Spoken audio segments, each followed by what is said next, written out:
Per argument based on logic, the sensible, reasonable way, and facts, this semi-retired world-class scientist and inventor, now a theologian, suggests that Einstein should be replaced, and I am forced to humbly suggest yours truly, and I will stipulate the valid reasons. Again, I emphasize per logic based on facts. I will tell it like it is. I suggested a secret meeting to be held at the University of Rochester cyclotron, that's the Atom Smasher building, Rochester, New York, in July of 1947. My college freshman type science paper was accepted, and the obvious validity that a H-bomb could be constructed was agreed to, and there was a discussion. In my opinion, I was a World War II vet, and a colonel from West Point taught me, if you're going to be an officer, you decide what to do, and that's what you do. So I went at it that way. I insisted that we should have an immediate Super Manhattan Project at Los Alamos, New Mexico. Now, J. Edgar Hoover decided that yours truly, working with Enrico Fermi and Teller and so forth, when I insisted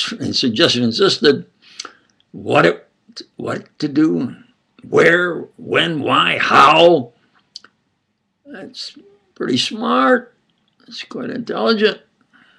You could use an intelligent man like that. So he decided that I would continue as a nobody unknown rather than work on the science project. I didn't think that was right. I figured I could work as a science tech on the peripheral of the science group, taking routine data while I studied. I'm at the highest level now, and within realizing that Hoover has tremendous power. Well, they're going to have a party to celebrate. And it wasn't that late, but I looked around and I said, where are the girls? And they said, well, Hoover's a homosexual. What? You have your choice of one of those two young men. What? I stormed out. Now, I'm at the highest possible level, and a personality clash is developing between this queer Hoover and yours truly. I think on moral grounds he should be replaced. I didn't realize that anything you said or did would get back to him. Now I'm going to fast forward from July of 1947 to November 2nd, 1948. That's a historic day. On that evening, the votes are coming in, and I had been projecting, I've been saying that I think Truman would win. Well, now I had been not braggadocio, but in order to, like that colonel said, do what you think's best. I've been saying that I'm batting 1,000, that maybe I should have the lead.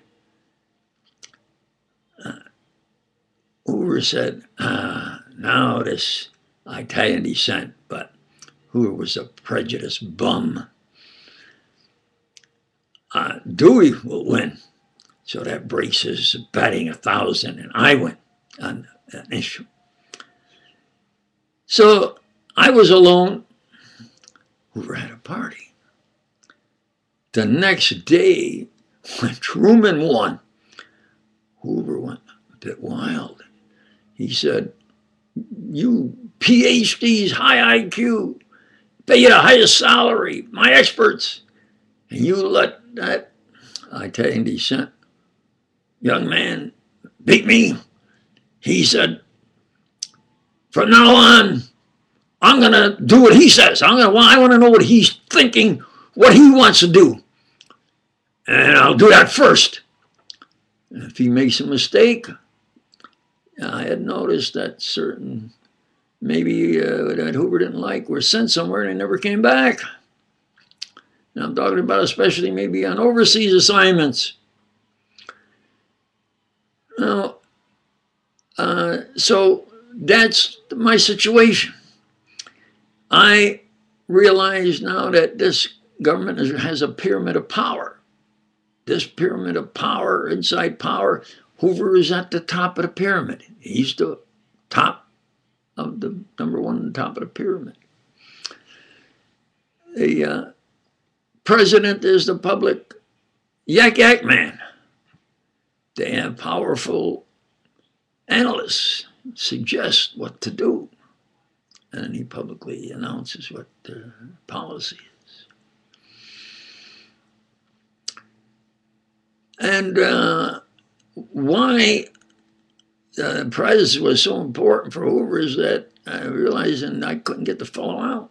In between, from the July 47 to November 2nd, 1948, I put many things, especially insisting we have a centralize our intelligence agencies, because Hoover wasn't good enough, in my opinion. If we could have the intelligence agency centralize the CIA, quantity at least we've got them beat, can replace them, override them, and then on a personal basis. But he blocked that. But then I think when we lost China, and finally they got a CIA, but he personally appointed a director who was under his thumb. And something went wrong, blamed the CIA. So that's my situation. Now, I'm not forgetting that really my preference and my ability, I think, is natural, able to comprehend theories in mathematical physics, and maybe even delve into advanced concepts in theoretical mathematical physics. So doing all of that under such conditions, I still every minute would study Einstein's, what he put forward, his theories, critically analyzing what he presented, why and how in his thinking. Now, you have to understand that Einstein had a PhD in physics, but he originally lived in northern Italy and went to school with an uncle, I think, that taught mathematics, so he had a pretty good start in mathematics, and he wanted to become a mathematician. When he went to the university to become a mathematician, he was there with a girl that was his girlfriend, and then he married her, Maliva Marek, and Herman Minkowski. Herman Minkowski became a real mathematician. Now, he flunked out of mathematics, and he was discussing he was going to leave the university, and his girlfriend and Herman Minkowski tell him, no, get a degree. Well, you can get a degree in physics. That uses mathematics, so he went into physics. Now, he obtained a PhD, that's Doctor of Philosophy, in physics. Now, in the discipline, there was a book, I had a little pocket book, and it was The Universe and Dr. Einstein by Lincoln Barnett. And as I read this book and critically delved into it, now I'll fast forward. I conferred with Lincoln Barnett in depth, at length. And he says, I've been repeating myself at least twice every time. I'm telling you that the way it was done is that every page, then every paragraph in every page, every sentence, every word, Einstein read and approved. Before a page, a paragraph, a sentence, a word, he would make sure it was exactly the way he wanted. And then it was printed. That's exactly his words, his thinking. I says, thank you. Now, his expertise as far as the discipline of theology. Religion, at best, I think, is an average. Now, let's get to the science.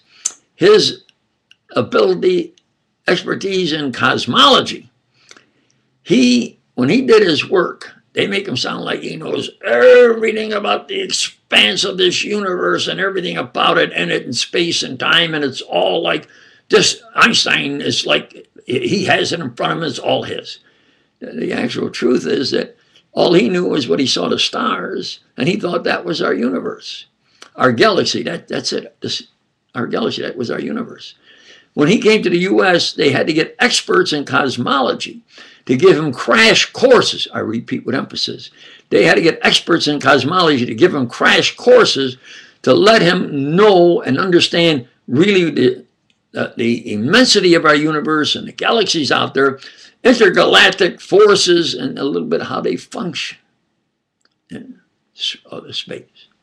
Now, that's a true fact. Now, let's get then to his mathematical physics.